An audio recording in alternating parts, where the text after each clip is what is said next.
لەسەر هەمان بابەت میوانێکی تایبەتمان هەیە کە گفتوگۆ لەسەر ئەم نەویش ئایدن معروف وەزیری هەرێم بۆ کاروباری پێکهاتەکان کە سەبارەت بەوەی کە لە خولی داهاتووی پەرلەمان پێکهاتەکان چۆن هەوڵ ئەدەن کە یاسای هەڵبژاردن هەموار بکرێتەوە چ کارێکی بۆ ئەکەن و داوای ئەوەکەن کە ژمارەی کورسی پێکهاتەکان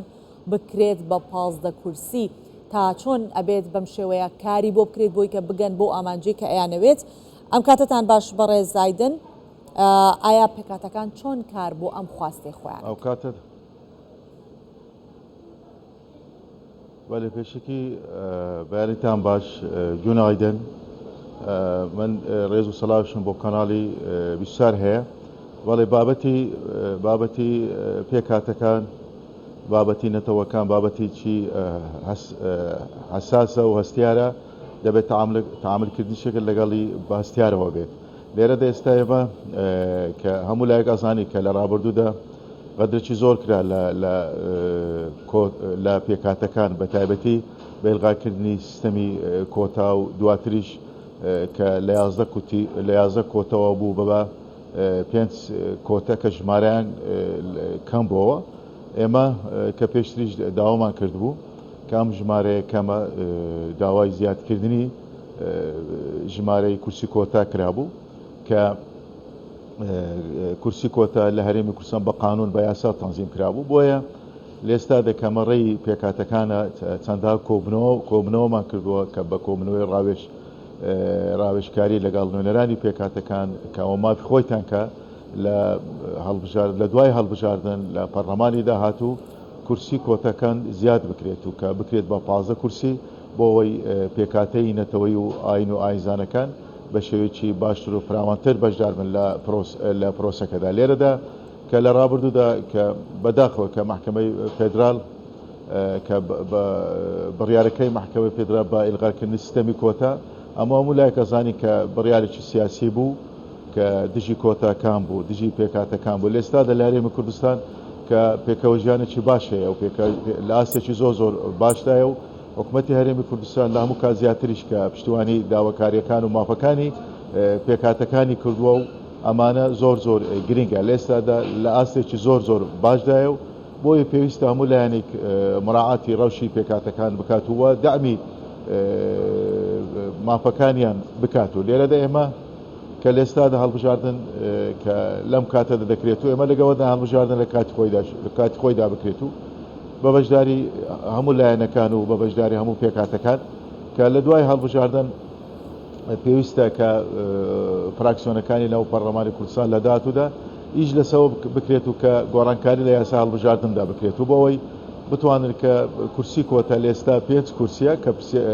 کورسی کۆتا ئەو 5 کورسیە زۆر ژمارە کەمە و دابشکردنیشی لەسەر ئەساسی جۆڕافیا، ئەمەش هەڵە بوو کە دیار ئەمە زیاتر لەسەر ئەساسی حەزبی دابشکراوە، ئەمە لە بەرژەوەندی کۆتاکان نەبوودا کە وجودی کۆتەکان وتم زۆر گرنگە بۆ ئەوی پێویستە لە داهاتوودا لە داهاتووی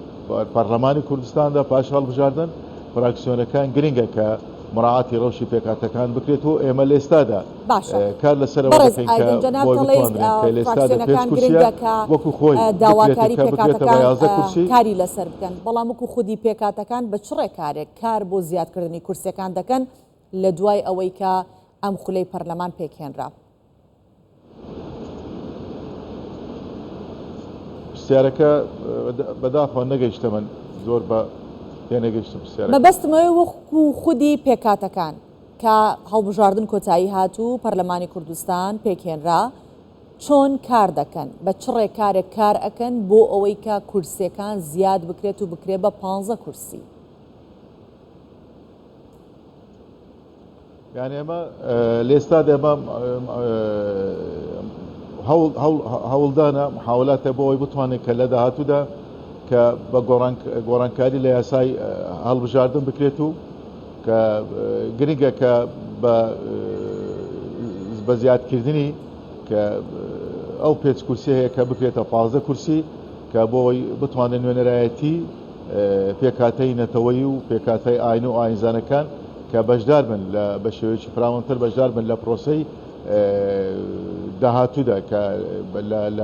لە بڕیارە سیاسەکان و لە پەرلەمانی کوردستان هەروەتر کە وجودیان گرنگە. لێرەدا ئەمە پشتیوانی فراکسیۆنەکان زۆر گرنگە و وتشم کە حکوومەتی هەرێمی کوردستانیش لە هەموو کات زیاتریش پشتیوانی لە داواکارەکان و مافەکانیان دەکات و کە ئەمەش گرنگە کە مافی خۆیتیان کە وتم کە بابەتێکی ئاستیارە و بۆی پێویستە هەموو لایەنە سیاسەکانیش داعمی و پشتیوانیان هەبێتەوە بۆ مافەکانیان و بۆ مڕاعاتی داواکاریەکانیان بکرێت و باشە. بەڕێز ئایدن دروستە زۆر کاری دیکە هەیە کە نوێنەرانی پێکاتەکان لە پەرلەمانی کوردستان بیکەن بۆ بەدەستێنانی تەواوی مافی پێکاتەکان لە هەرێمی کوردستان. بەڵام دەمەوێت بزانم یەکەم کار و ئەولەویەتتان سەرەتا لەگەڵ پێکهاتنی پەرلەمانی کوردستان ئەوە دەبێت کە کار بۆ هەموارکردنەوەی یاسای هەڵبژاردن بکەن بە تایبەت بە کورسی پێکاتەکان. ئەوە کاری لە پێشینەتانە بێت؟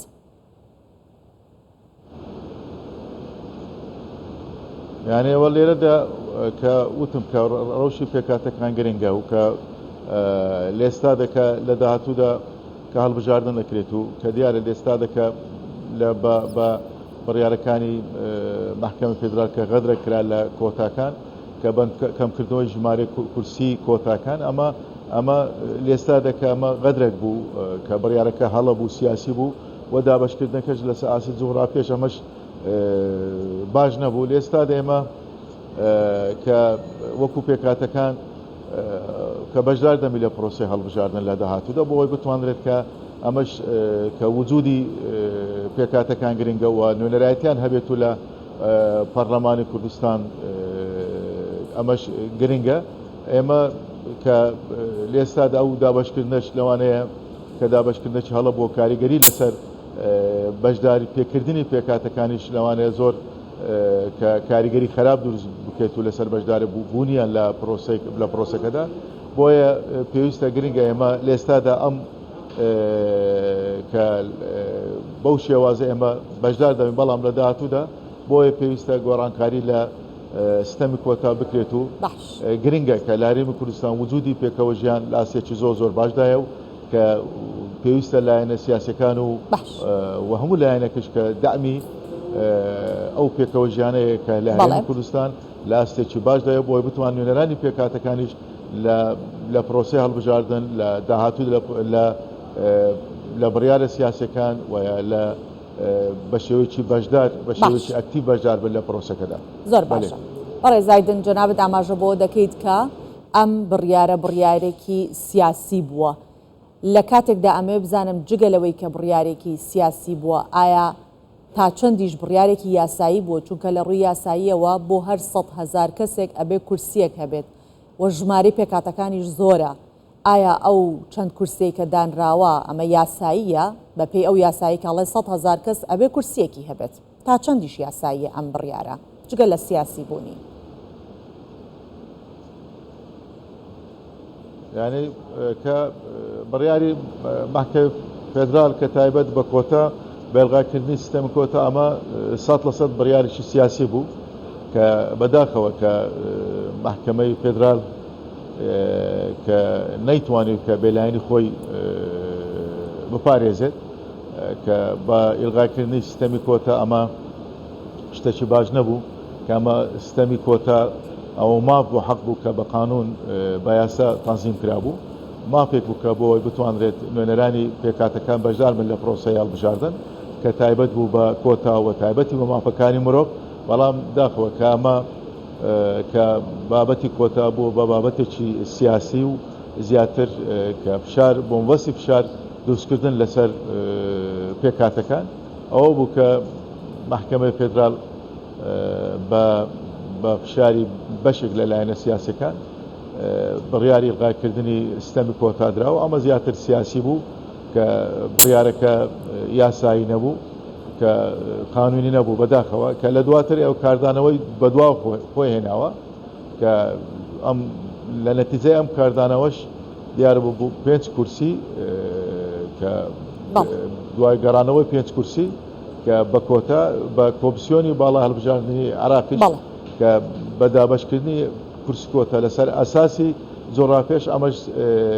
سیاسیە زیاتر ئەمە لە بەرژەوەندی پێکاتەکان نییە و هیچ ئەو گۆڕانکاریانە کراوە لە ماوەی ڕابردوودا هیچ کاتێکیش کە ئیستیشارە بە ڕاوێژ لەگەڵ نوێنەرانی پێکاتەکان نەبووە بەداخەوە. بەڵێ ئێمە سپاس دەکەین ئایدن معروف وەزیری هەرێم بۆ کاروباری پێکاتەکان سەبارەت بە خولی داهاتووی پەرلەمان و هەوڵەکانتان بۆ هەموارکردنەوەی یاسای هەڵبژاردن و زیادکردنی کورسەکانی پێکاتەکان لەگەڵمان بوویت و وەڵامدەری پرسیارەکانمان بووی.